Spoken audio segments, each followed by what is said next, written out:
Hello అండి, అందరికీ praise the lord. ఎలా ఉన్నారు? హ్యాపీ అండ్ హెల్తీగా ఉన్నారా? సో ఈరోజు నేను తెలుసుకున్న ఒక చిన్న విషయాన్ని మీ అందరితో కూడా షేర్ చేసుకోవాలని అనుకుంటున్నాను. మనము ఎటువంటి సందర్భంలో కూడా మన పరిస్థితులను రీజన్గా చూపించుకుంటూ దేవుని నుంచి మనము దూరంగా అయిపోకూడదు, ఓకేనా? ఎందుకంటే దేవుని నుంచి మనం దూరంగా వెళ్తున్నాము అని అంటే మనకు దగ్గరగా అపవాది వచ్చేస్తుందండి. మనము అపవాది దగ్గరికి వెళ్ళాల్సినంత అవసరం కూడా లేదు. దేవునికి మనం కొంచెం దూరం అయితే చాలు, ఆటోమేటిక్గా అపవాది మనకు దానంతటా అదే మన దగ్గరికి వచ్చేస్తుంది పిలవకుండానే, ఓకేనా?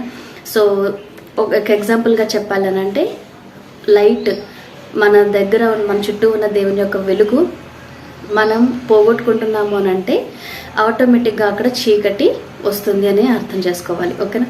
సో ఆ చీకటి వచ్చినప్పుడు స్టార్టింగ్లో మనకంతా నార్మల్గానే ఉన్నట్టు ఉంటుంది.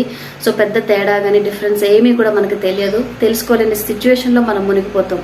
కానీ ఆ చీకటి మనల్ని ఎట్లాగా దారితీస్తుంది అని అంటే తర్వాత మనం చుట్టూ పిలిచినా పలకలేనంత దూరంగా మనము దేవునికి దూరంగా వెళ్ళిపోతుంటామండి, ఓకేనా? సో అంతవరకు దిగజారిపోయినాక లేకపోతే అంతా మనం పోగొట్టుకున్నాక మరలా తిరిగి దేవుని దగ్గరికి వచ్చేదానికంటే మనము అవకాశం ఉండంగానే మనకి అపవాది గురించి తెలుసు, చీకటి ప్రభావాలు తెలుసు, చీకటి యొక్క దాని గురించి మనకు క్లియర్గా తెలుసు. సాతానుగా మనం దగ్గరగా వెళ్తూ ఉంటే వచ్చే నష్టాలు భారాలు అన్నీ కూడా మనకి తెలిసి మనము దేవునికి దూరంగా వెళ్తున్నామనంటే చేతులారా మనమే మన యొక్క నష్టాలు కొని తెచ్చుకునే వాళ్ళంగా ఉంటాం కదండి. సో కాబట్టి ఎవరు కూడా దేవునికి నుంచి మాత్రం దూరం అయిపోవద్దు, ఓకేనా? సో ఈ విషయాలు నాకు నా సిస్టర్స్ నాతో షేర్ చేసుకునే విషయాలండి, ఓకేనా? సో వాళ్ళు నన్ను ఎప్పుడు కూడా ప్రేరేపిస్తూ ఉంటారు. దేవుడి నుంచి నేను ఒక్క అడుగు దూరంగా వెళ్తున్నా లేకపోతే నా పరిస్థితులు నాకు క్రిటికల్గా మారుతున్నాయని అంటేనే నాకు కొన్ని వార్నింగ్స్ వస్తూనే ఉంటాయి వాళ్ళ నుంచి. సో బీ అలర్ట్ అనే వార్నింగ్స్ వస్తూనే ఉంటాయి, ఓకేనండి. సో దేవుడు వాళ్ళ ద్వారా నాతోటి చెప్పించే మాటలు నేను పెడచెవిన పెడితే జరిగే నష్టము నేను అనుభవించాల్సి వస్తుంది కదండి. సో నేను ఎలాగైతే నా వాళ్ళ తరపు నుంచి నేను అలర్ట్ మెసేజెస్ లేకపోతే వాళ్ళ నుంచి నేను ఎలాగైతే మేల్కొల్పుని నేను ఎట్లయితే తెలుసుకోగలుగుతున్నానో వాళ్ళు నన్ను ప్రేరేపితం చేయగలుగుతున్నారో, సో నేను కూడా నాకు తెలిసిన దాన్ని మీతో కూడా షేర్ చేసుకోగలుగుతున్నాను. సో అందరం కూడా జాగ్రత్తగా ఉందామండి. అపవాదికి ఏమాత్రం కూడా మన జీవితంలో అవకాశం అయితే ఇవ్వద్దు, ఓకేనా? సో ఇవాళ మనం మార్కు సువార్త 1వ అధ్యాయము 36వ వచనం నుంచి చదువుకోబోతున్నామండి.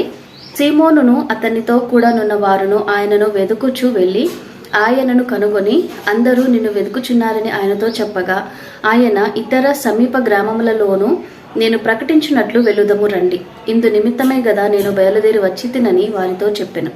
ఆయన గలిలయందంతటా వారి సమాజ మందిరములలో ప్రకటించుచు దయ్యములను వెళ్ళగొట్టుచూ నుండెను.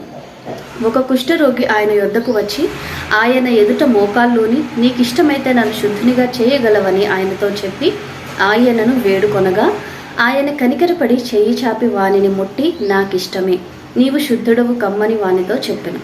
వెంటనే కుష్ఠరోగము వానిని విడిచును గనుక వాడు శుద్ధుడాయను.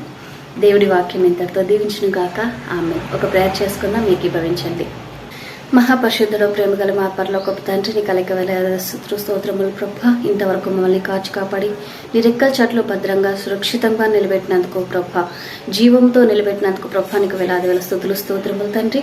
మమ్మల్ని ప్రతిరోజు ప్రతినిత్యము తండ్రి ఎటువంటి స్థితిలో ఉన్నా కూడా ప్రభా, నీకు దూరంగా ఉన్నా కూడా ప్రభా మమ్మల్ని పోషిస్తూ మాకు ఆరోగ్యం ఇచ్చి నిలబెట్టినందుకు నాయనా ప్రభా నీకు వేలాది వేల స్తోత్రములు చెల్లిస్తున్నాము తండ్రి. చదవబడిన నీ వాక్యం ద్వారా నీవే ప్రతి ఒక్కరితో మా అందరితో కూడా నీవు మాట్లాడండి. నీవే మాకు అర్థమయ్యే రీతిగా నీవే మాకు నాయనా ప్రభ బోధించమని ప్రభ ప్రార్థిస్తూ మా మనోనేత్రాలను వెలిగించి ప్రభ నీ జ్ఞానాన్ని మాకు దయచేసి ప్రభ నీవే మాతో మాట్లాడమని ప్రభ ప్రార్థిస్తున్నాం తండ్రి. ఎవరికైతే ఇరుకులు ఇబ్బందులు ఫైనాన్షియల్గా ప్రభ నాయనా తండ్రి టెన్షన్స్లో ఉన్నారో తండ్రి ప్రతి ఒక్కరికి నీ యొక్క సహాయం దయచేయండి ప్రభ. చేయగలిగిన సమర్థుడవు నమ్మగలిగిన దేవుడవు నీవే నా ప్రభ నాయనా తండ్రి. నీవే జోక్యం చేసుకొని ప్రభ నాయనా ప్రభ నీవే కార్యం జరిగించమని ప్రభ ప్రార్థిస్తున్నాం. ప్రతి ఫైనాన్షియల్ ట్రబుల్స్ నుంచి ప్రభా విడుదలను దయచేసి ప్రభా నీ తట్టు చూస్తున్న ఈ మార్గంలో నడిచేటువంటి కృపను భాగ్యాన్ని దయచేయండి. అనారోగ్యంగా ఉన్న వారికి నైనా నీ జ్ఞాన ప్రభ నీ హస్తంతో ముట్టి స్వస్థపరచండి నా ప్రభ. దీవించండి, ఆశీర్వదించండి, నీ సాక్షులుగా నిలబెట్టి వాడుకోండి ప్రభ. నైనా తండ్రి మేమందరం కలిసి ప్రభా నీ రాజ్యంలో నాయన ప్రభ చేరుకునేంత వరకు కూడా నాయన ప్రభా మమ్మల్ని ప్రతి ఒక్కరిని చేతులకు అప్పు చెప్పుకుంటూ నీ నామాన్ని హెచ్చిస్తూ మాకు మేము తగ్గించుకుంటూ ప్రభా కేవలం నా ప్రభ నిన్ను వైపు మాత్రమే చూస్తూ నడిచేటువంటి జ్ఞానాన్ని మాకందరికీ కూడా దయచేయమని ఈ చిన్ని ప్రార్థన త్వరలో రాయన యేసు పరిశుద్ధ నామంలో ప్రార్థించి వేడుకొంచున్నాము తండ్రి. ఆమెన్.